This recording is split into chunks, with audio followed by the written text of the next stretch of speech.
Do you ever lift your head up from your phone, look around, and think to yourself, my God, everything is weird? Well, we do. A lot. This is the Observation Station, a unique, entertaining, and hilarious podcast. If we observe it, we talk about it. Anything and everything. Anything and everything. Let's get weird and let's have some fun. This is the Observation Station. And now your host, Tommy Heights.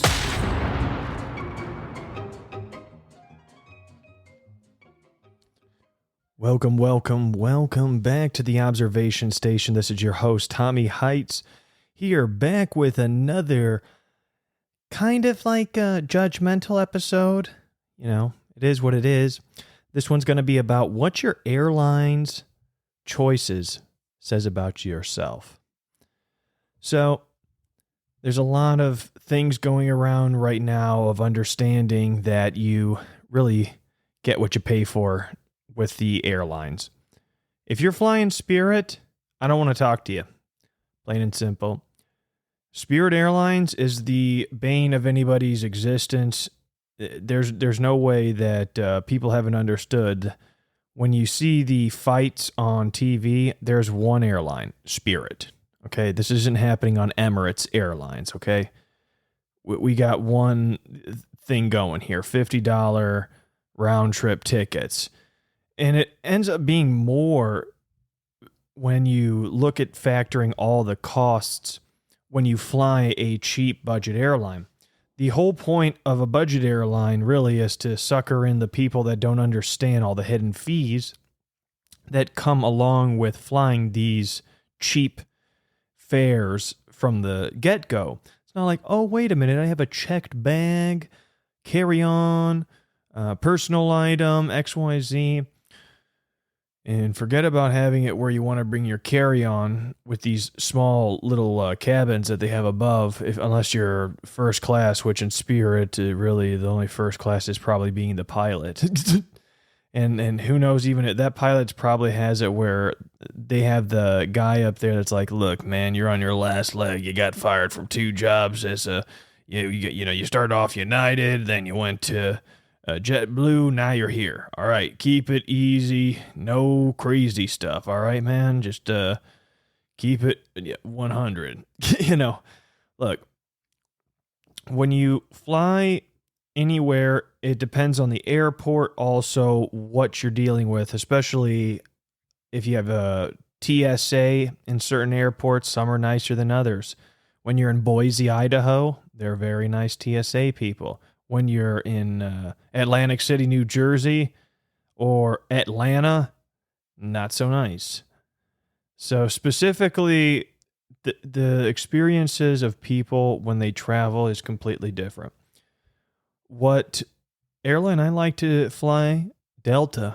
They treat you like a human being on that airline. It's kind of funny domestically how we're all just thinking that America is the best. If you really look at it, the other countries, like the Arabic countries, you see Qatar Airways, Emirates, things like that, they have the highest grades in the consumer reports of traveling for global ratings.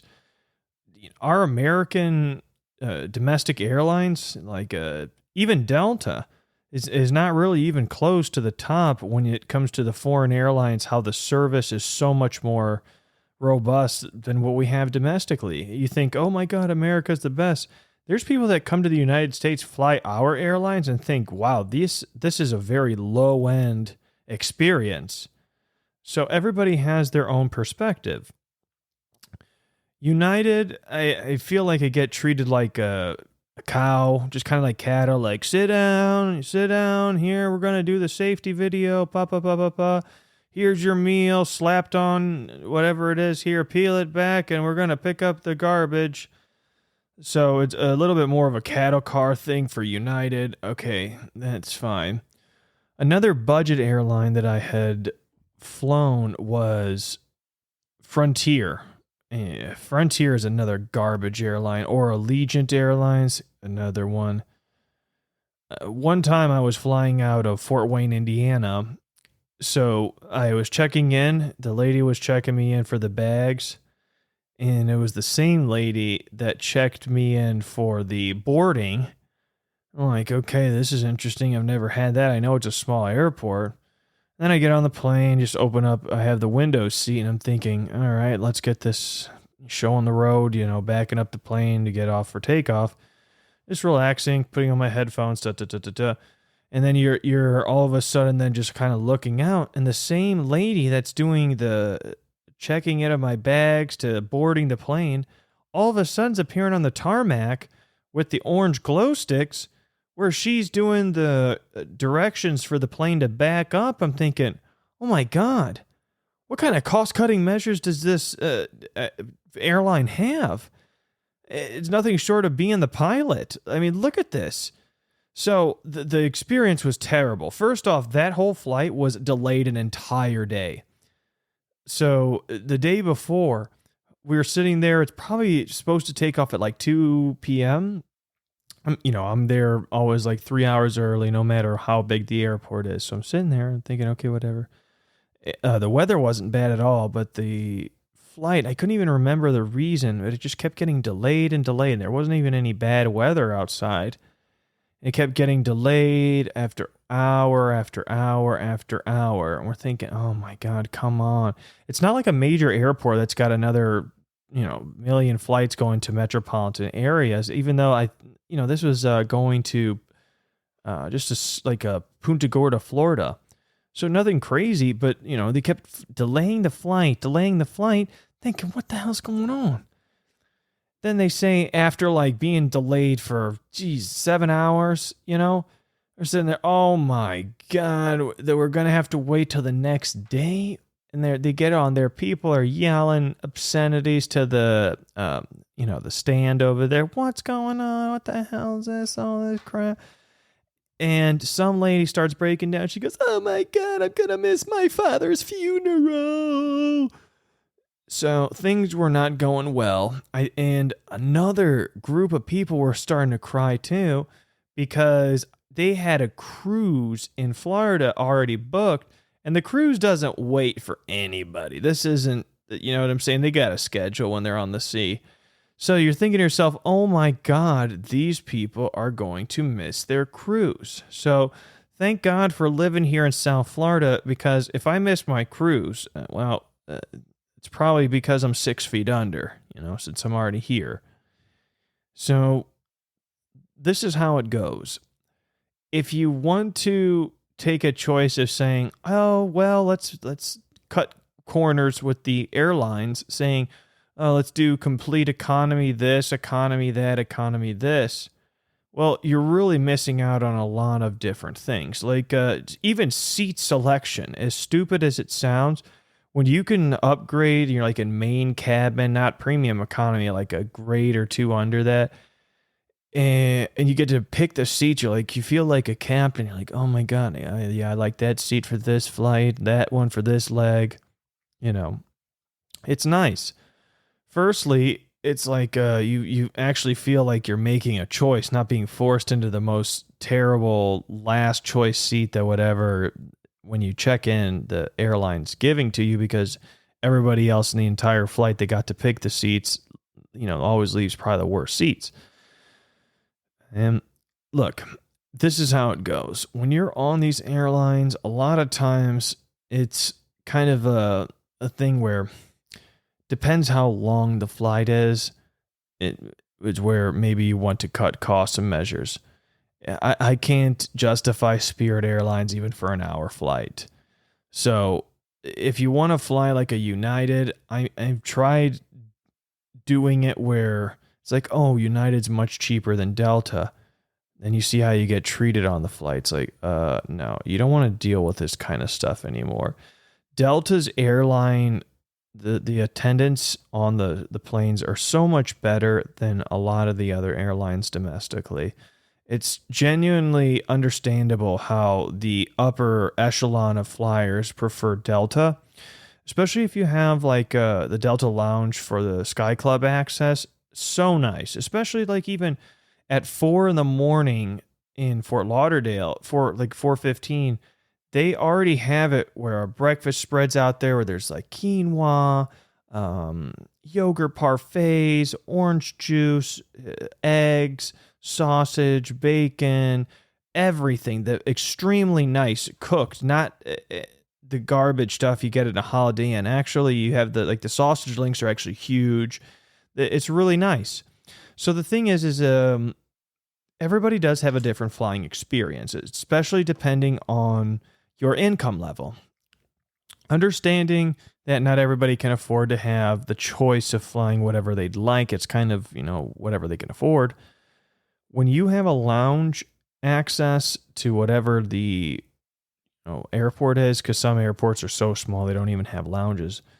I've said it on many episodes before. The experience is much, much, much more relaxed.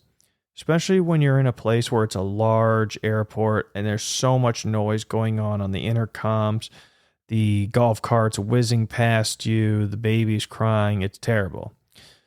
So, hence the lounge is where to relax. So, a lot of places now have quiet rooms. So, you can even go into there and it's like even glassed up, soundproofed inside the lounge where it's more or less kind of like a library. So it's extremely quiet. Like you're not making really many sounds in there. It's a relaxing place. That is something like a safe space for people that are on the move. This is something different than someone that's used to being on a chaotic, the goat run where they're getting frisked by TSA, halfway, questionable TSA. They're always like, excuse me, sir, step to the side here, move your pants up, drop your belt. Excuse me, I'm going to need to feel your insides over here and all. It's like, dude, what's going on here? Shake your pants, lift your leg. It's like, don't you have an x-ray machine? It's like, what else do you want me to do? It's like the Macarena for you. It's like, first off, who the heck is wanting to be a TSA agent? I'm going to go out there and say a lunatic. First and foremost, anybody that says, yeah, I'm a first responder for all the terrorism that is going to be coming through the front lines of whatever airport here.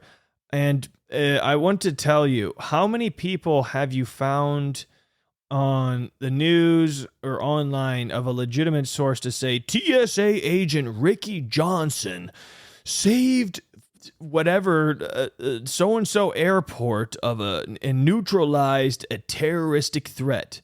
Never. Absolutely never. When have you heard this? This is how it goes. I never knew that I was stealing from this guy's bag. That's what these TSA people, they're getting caught for taking stuff out when they're like searching bags and whatnot. It's like, dude, you work here. You don't see all the cameras that are here looking at people already? What the hell are you doing trying to steal stuff in broad daylight? I've never even understood that. It's like the background checks to even probably get a federal job like this have got to be so immense. But whatever it is, people are prone to doing all kinds of stuff no matter how many background checks. It's really the best you can do preliminarily to check on somebody's how prone they are to causing a problem, really. So, I want to try some other airlines, especially at some point first class. I haven't done first class yet. That would be a cool one for like a long haul flight. A couple of first classes that look really cool are Singapore Airlines. They have this like little suite. So it's like a mini hotel room on their flight. That would be cool. Emirates first class, that's like 15 or 20,000 for a flight there. They have a shower, a bar, which is kind of funny because in the Arabic culture, there's no, I think, drinking. So it's kind of funny how they have a bar in the air, but it is what it is there. So I would love to have it where another thing would be to go on an airline private. That I haven't done also yet. It would be fun to have it where you don't even have to deal with TSA even in general, especially when you're in crowds. I have the pre-check and clear and all that, but just dealing with crowds in general, that's the worst.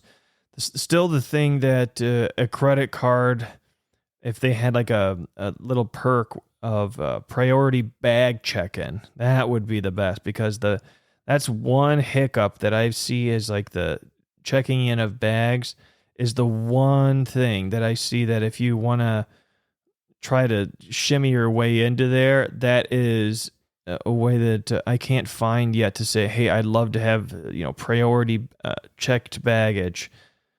Overall, look, here's how it goes. You have to plan accordingly when you do these flights, especially if it's for, not business, because that's kind of like a write-off where your company's paying for it, but leisure. These are things that flights can change day to day by hundreds and hundreds of dollars. So understanding if you don't have the budget to be going to say, hey, look, I only fly this airlines, you got to budget accordingly. The thing is of this episode, your airlines has a lot to say about you. It's like the vehicle that you drive. If you drive a Toyota, I can see that you're mindful and understanding of a quality vehicle. If you drive a Mitsubishi or Saturn in 2024 with temporary tags, I'm questioning your insurance ability to have a claim. So, look, it just, everything is an observation. That's why that's the point of the show. It's a feeling where if people want to fly what they fly and say, I don't care to go subpar just because I'm saving money and I'm only on the flight for so many hours, so be it. Some people like to slum it like that. That's up to them. It's not me, because I want to make it from A to B when I'm flying in the most relaxing possible manner. That's just something I figured out is different than driving is flying. It's like already I'm 6'4", I'm cramped already. It's not something where I already like being on those planes. Everybody always behind me, it seems to be where they like to put their knees in my back, and I don't even recline. And it's like you're looking at it and it's like, dude, aren't you like 5'8"? The hell are you doing putting your knees? It's like I'm 6'4" and I'm trying to like cross my knees so I'm not even touching the person in front of me. So, but everybody has their own way of doing stuff. It's not saying, hey, karma's going to get this guy bad. It is what it is. Until you get the first class, then you have to deal with what you're dealing with. Once you get the big time seats, then you don't have to deal with the guy with the knee in the back of your seat. That's how I think about it. So get to the point where you don't have to complain about that. And that's how I look at it. So, hey, that being said there, look, here's how it's going to go. You make your own life happen by the choices that you make. All right. So wanted to wrap up this episode here and just kind of give a little bit of a teaser for the next episode. It's going to be the cuisine and how your body feels eating it. So it's going to be different food choices. And it's like, well, why do we eat this? And what does it make us feel like? So, all right, guys, take it easy. Stay happy. Even if right now I see that maybe the economy's not doing the best, it's something that where we have to get better at what we do. So it's just read, do something, even if it's not fun. Make yourself just a little bit better. All right, guys. Well, take it easy, and until next time. All right. Bye-bye. You've been listening to The Observation Station. We find everyday life and everyday situations hilarious. We hope you've enjoyed the show. We know we had a blast. Make sure to like, rate, and review. And be sure to tell a friend about the show. That would help too. See you next time on The Observation Station.